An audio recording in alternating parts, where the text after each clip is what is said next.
ನಮಸ್ಕಾರ. ಇವತ್ತು ನಾನು ಕೇವಲ 2 ಸಾಮಗ್ರಿಗಳನ್ನು ಉಪಯೋಗಿಸಿ ಬೇಕರಿ ಸ್ಟೈಲ್ನಲ್ಲಿ ತುಂಬ ಸುಲಭವಾಗಿ ಈ ರೀತಿ ಸ್ವೀಟ್ನ ಹೇಗೆ ಮಾಡೋದು ಅಂತ ತೋರಿಸ್ತಾ ಇದ್ದೀನಿ. ಈ ರೀತಿ ಸ್ವೀಟ್ ಮಾಡಲಿಕ್ಕೆ ನಿಮಗೆ ಎಣ್ಣೆ, ತುಪ್ಪ, ಬೆಣ್ಣೆ ಯಾವುದು ಬೇಕಾಗಿಲ್ಲ ಮತ್ತು ಸ್ಟವ್ ಹಚ್ಚೋ ಅವಶ್ಯಕತೆಯೂ ಇಲ್ಲ. ಕಡಿಮೆ ಸಮಯದಲ್ಲಿ ಮಾಡ್ಕೋಬೋದು, ತುಂಬ ರುಚಿಯಾಗಿರುತ್ತೆ. ಬನ್ನಿ ಹಾಗಾದರೆ ಮಾಡೋದು ಹೇಗೆ ಅಂತ ನೋಡ್ಕೊಂಬರೋಣ. ಮೊದಲು ಬೇಕಾಗಿರುವಂಥ ಸಾಮಗ್ರಿಗಳು ಏನೇನಂತ ನೋಡ್ಕೊಳ್ಳೋಣ. ಹುರ್ಗಡ್ಲೆ, ಸಕ್ಕರೆ ಮತ್ತು ಹಾಲು. ಬನ್ನಿ ಈ ಮೂರು ಸಾಮಗ್ರಿಗಳನ್ನು ಉಪಯೋಗಿಸಿ ತುಂಬ ಸಾಫ್ಟ್ ಆದಂಥ ಸ್ವೀಟ್ನ ಹೇಗೆ ಮಾಡೋದು ಅಂತ ನೋಡ್ಕೊಳ್ಳೋಣ. ಈ ಸ್ವೀಟ್ ಮಾಡಲಿಕ್ಕೆ ನಾನಿಲ್ಲಿ 1 ಕಪ್ ಆಗುವಷ್ಟು ಹುರ್ಗಡ್ಲೆ ಅಥವಾ ಪುಟಾಣಿ ತೊಗೊಂಡಿದ್ದೀನಿ. ನಿಮ್ಗೆ ಎಷ್ಟು ಬೇಕೋ ಅಷ್ಟು ತೊಗೋಬೋದು. ಈಗ ಇದನ್ನು ಗ್ರೈಂಡ್ ಮಾಡ್ಕೋಬೇಕು, ಹಾಗಾಗಿ ಮಿಕ್ಸಿ ಜಾರ್ಗೆ ಹಾಕೊತಾ ಇದ್ದೀನಿ. ಈಗ ಇದನ್ನು ಸ್ಮೂತಾಗಿ ಪೌಡ್ರ್ ಮಾಡ್ಕೊಂಬರೋಣ. ಆದಷ್ಟು ಸ್ಮೂತಾಗಿ ಪೌಡ್ರ್ ಮಾಡ್ಕೊಂಬರ್ರಿ.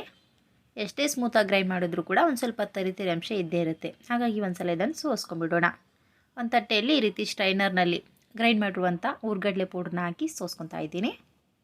ಈ ರೀತಿ ಒಂದು ಸಲ ಸೋಸ್ಕೊಂಡ್ಬಿಟ್ರೆ ಹಿಟ್ಟಿನಲ್ಲಿ ಯಾವುದೇ ರೀತಿ ತರಿತೇರಂಶ ಇರಲ್ಲ. ಸ್ಮೂತ್ ಆದಂಥ ಪೌಡ್ರ್ ರೆಡಿ ಆಗುತ್ತೆ. ಎಲ್ಲವನ್ನು ನೀಟಾಗಿ ಸೋಸಿದ್ಮೇಲೆ ಕೊನೆಯಲ್ಲಿ ತುಂಬ ತರಿತೇರಂಶ ಇದ್ದರೆ ಮತ್ತೊಂದು ಸಲ ಮಿಕ್ಸಿ ಜಾರ್ನಲ್ಲಿ ಹಾಕಿ ಗ್ರೈಂಡ್ ಮಾಡಿ ಮತ್ತೊಂದು ಸಲ ಸೋಸ್ಕೊಳ್ರಿ. ನೋಡಿರಿ, ಈ ರೀತಿ ಸ್ಮೂತ್ ಆದಂಥ ಪೌಡ್ರ್ ರೆಡಿ ಮಾಡ್ಕೊಂಡಿದ್ದೀನಿ. ಈಗ ಇದನ್ನು ಸೈಡಲ್ಲಿ ಇಟ್ಕೊಳ್ಳೋಣ. ನಂತರ ಅದೇ ಮಿಕ್ಸಿ ಜಾರ್ನಲ್ಲಿ ಅದೇ ಕಪ್ನಿಂದ 1 ಕಪ್ ಹುರ್ಗಡ್ಲೆಗೆ 1 ಕಪ್ನಷ್ಟು ಸಕ್ಕರೆನ ಹಾಕೊತಾ ಇದ್ದೀನಿ. ನೀವು ಯಾವುದೇ ಕಪ್ನಿಂದ ಅಳತೆ ಮಾಡಿಕೊಂಡ್ರೂ ಕೂಡ ಎಷ್ಟು ಹುರ್ಗಡ್ಲೆ ತೊಗೊಂಡಿರ್ತೀರಿ ನೋಡಿರಿ, ಅದಕ್ಕೆ ಸಮನಾಗಿ ಸಕ್ಕರೆನ ಹಾಕ್ಕೊಳ್ರಿ. ಆಗ ರುಚಿ ಕರೆಕ್ಟ್ ಆಗುತ್ತೆ. ಈಗ ಇದನ್ನು ಕೂಡ ಸ್ಮೂತಾಗಿ ಪೌಡ್ರ್ ಮಾಡ್ಕೊಂಬರೋಣ. ಸಕ್ಕರೆ ಬೇಗನೆ ಸ್ಮೂತ್ ಆಗುತ್ತೆ, ತರಿತೇರಂಶ ಏನು ಉಳಿಯಲ್ಲ. ಹಾಗಾಗಿ ಇದನ್ನು ಸೋಸ್ಕೊಳ್ಳೋದೇನು ಬೇಡ, ಹಾಗೆ ಡೈರೆಕ್ಟಾಗಿ ಉಪಯೋಗಿಸ್ಕೊಳ್ಳೋಣ.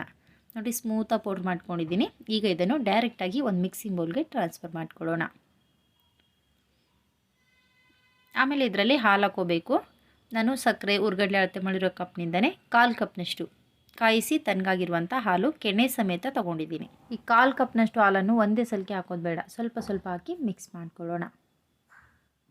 ಹಾಲಿನಲ್ಲಿ ಚೆನ್ನಾಗಿ ಕೆನೆ ಬರಬೇಕು ಅಂದರೆ ಗ್ಯಾಸನ್ನು ಲೋ ಫ್ಲೇಮಲ್ಲಿಟ್ಟು ಹಾಲನ್ನು ಚೆನ್ನಾಗಿ ಬಿಸಿ ಮಾಡಿ ತಣ್ಣಗಾಲಕ್ಕೆ ಬಿಟ್ಬಿಡ್ರಿ. ಪೂರ್ತಿಯಾಗಿ ತಣ್ಣಗಾದ್ಮೇಲೆ ಚೆಕ್ ಮಾಡಿಕೊಂಡ್ರೆ ಹಾಲಲ್ಲಿ ತುಂಬ ಚೆನ್ನಾಗಿ ಕೆನೆ ಬಂದಿರುತ್ತೆ. ಕೆನೆ ಜೊತೆಗೇ ಹಾಲು ತೊಗೊಂಡು ಎಷ್ಟು ಬೇಕೋ ಅಷ್ಟು ಸಕ್ಕರೆ ಪೌಡ್ರಲ್ಲಿ ಹಾಕಿ ಮಿಕ್ಸ್ ಮಾಡಿಕೊಂಡ್ರೆ ಈ ಸ್ವೀಟ್ ರುಚಿ ಅಂತೂ ತುಂಬ ಚೆನ್ನಾಗಿರುತ್ತೆ. ನೆನಪಿರಲಿ, ಬಿಸಿ ಹಾಲು ಹಾಕಿ ಕಲಿಸ್ಕೋಬಾರ್ದು. ಯಾಕೆಂದರೆ ಸಕ್ಕರೆ ಪೌಡ್ರ್ ಆಗಿರೋದ್ರಿಂದ ಬಿಸಿ ಹಾಲು ಹಾಕಿಬಿಟ್ರೆ ಬೇಗನೆ ಗಂಟಾಗಿಬಿಡುತ್ತೆ. ಹಾಗಾಗಿ ಕಾಯಿಸಿ ತಣ್ಣಗಾಗಿರುವಂಥ ಹಾಲನ್ನೇ ಹಾಕಿ ಮಿಕ್ಸ್ ಮಾಡಿಕೊಡ್ರಿ. ಆಗ ಇದರಲ್ಲಿ ನಿಮಗೆ ಯಾವುದೇ ರೀತಿ ಗಂಟಾಗಲ್ಲ. ನೋಡಿ, ಈ ರೀತಿ ಮಿಕ್ಸ್ ಮಾಡಿದ್ಮೇಲೆ ತುಂಬ ಗಟ್ಟಿ ಅನ್ನಿಸ್ತಾ ಇತ್ತು ಅಂದರೆ ಇನ್ನೂ ಉಳಿದಿರುವಂಥ ಹಾಲಿನಲ್ಲೇ ಸ್ವಲ್ಪ ಸ್ವಲ್ಪ ಹಾಕಿ ಕಲಿಸ್ಕೊಳ್ರಿ. ತುಂಬ ತೆಳ್ಳಗೂ ಆಗಬಾರ್ದು. ನೀವು ಯಾವುದೇ ಕಪ್ನಿಂದ ಅಳತೆ ಮಾಡಿಕೊಂಡ್ರೂ ಕೂಡ 1 ಕಪ್ನಷ್ಟು ಹುರ್ಗಡ್ಡೆಗೆ 1 ಕಪ್ನಷ್ಟು ಸಕ್ಕರೆ ಹಾಕ್ಕೊಳ್ರಿ. ಅದೇ ಕಪ್ನಿಂದ 1/4 ಕಪ್ನಷ್ಟು ಹಾಲು ಹಾಕ್ಕೊಳ್ರಿ. ನೋಡಿರಿ, ಈ ಹದಕ್ಕೆ ರೆಡಿ ಮಾಡ್ಕೊಂಡಿದ್ದೀನಿ. ಯಾವುದೇ ಥರ ಗಂಟಿಲ್ಲ, ಚೆನ್ನಾಗಿ ರೆಡಿಯಾಗಿದೆ. ಈಗ ಇದರಲ್ಲಿ ಮುಂಚೆನೇ ಪೌಡ್ರ್ ಮಾಡಿ ಇಟ್ಕೊಂಡಿರುವಂಥ ಹುರ್ಗಡ್ಲೆ ಹಿಟ್ಟು ಹಾಕ್ಕೊಳ್ಳೋಣ. ಇದನ್ನು ಕೂಡ ಅಷ್ಟೇ ಒಟ್ಟಿಗೆ ಹಾಕಕ್ಕೆ ಹೋಗ್ಬೇಡ್ರಿ, ಸ್ವಲ್ಪ ಸ್ವಲ್ಪ ಹಾಕಿ ಕಲಿಸ್ಕೊಳ್ರಿ. ನೋಡಿ, ಒಂದು ಸ್ವಲ್ಪ ಹಾಕಿ ಇನ್ನೂ ಸ್ವಲ್ಪ ಬೌಲ್ನಲ್ಲಿ ಎತ್ತಿಟ್ಕೊತಾ ಇದ್ದೀನಿ. ಆಮೇಲೆ ಬೇಕಂದರೆ ಹಾಕ್ಕೊಳ್ಳೋಣ. ಈಗ ಇದನ್ನು ಕೂಡ ಯಾವುದೇ ರೀತಿ ಗಂಟಿರೋದಾಗೆ ನೀಟಾಗಿ ಕಲಿಸ್ಕೊಳ್ಳೋಣ.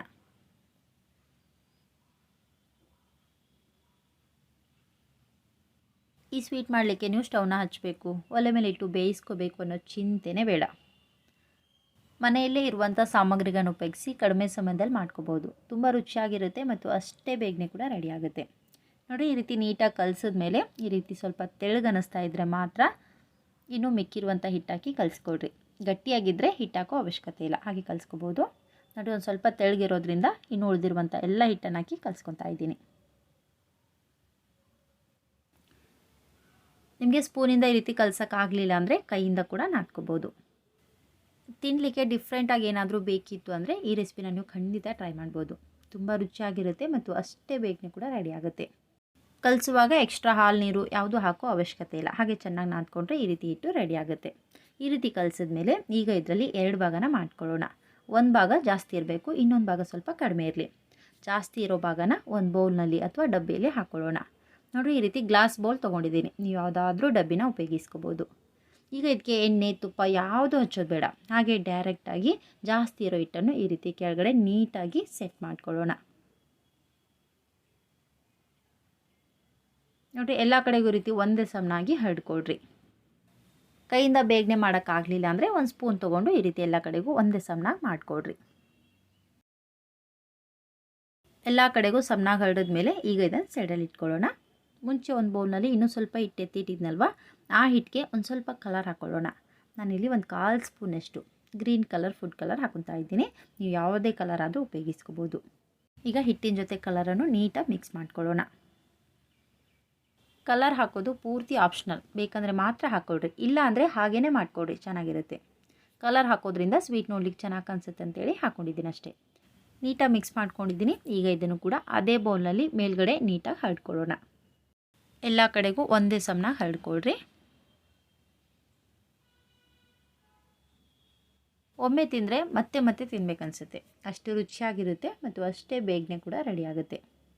ನೋಡಿ, ಎಲ್ಲ ಕಡೆಗೂ ನೀಟಾಗಿ ಒಂದೇ ಸಮನಾಗಿ ಹರಡ್ಕೊಂಡಿದ್ದೀನಿ, ಚೆನ್ನಾಗಿ ರೆಡಿಯಾಗಿದೆ. ಈಗ ಮೇಲ್ ಮುಚ್ಚಿ ಒಂದು 20 ನಿಮಿಷ ಸೆಟ್ ಆಗ್ಲಿಕ್ಕೆ ಬಿಟ್ಬಿಡೋಣ.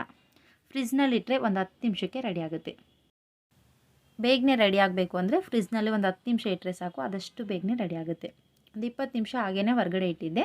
ನೋಡಿ, 20 ನಿಮಿಷ ಆದಮೇಲೆ ಯಾವ ರೀತಿ ರೆಡಿಯಾಗಿದೆ ಅಂತ ತೋರಿಸ್ತಾ ಇದ್ದೀನಿ ನಿಮಗಿಲ್ಲಿ. ನೋಡಿ, ತುಂಬಾ ನೀಟಾಗಿ ಸೆಟ್ ಆಗಿದೆ. ಈಗ ಇದನ್ನು ಒಂದು ತಟ್ಟೆಯಲ್ಲಿ ಟ್ರಾನ್ಸ್ಫರ್ ಮಾಡ್ಕೊಳ್ಳೋಣ.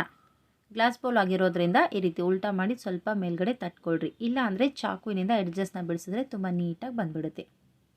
ಈಗ ನಿಮ್ಗೆ ಯಾವ ಶೇಪ್ ಬೇಕೋ ಆ ಶೇಪಲ್ಲಿ ಕಟ್ ಮಾಡ್ಕೊಳ್ರಿ.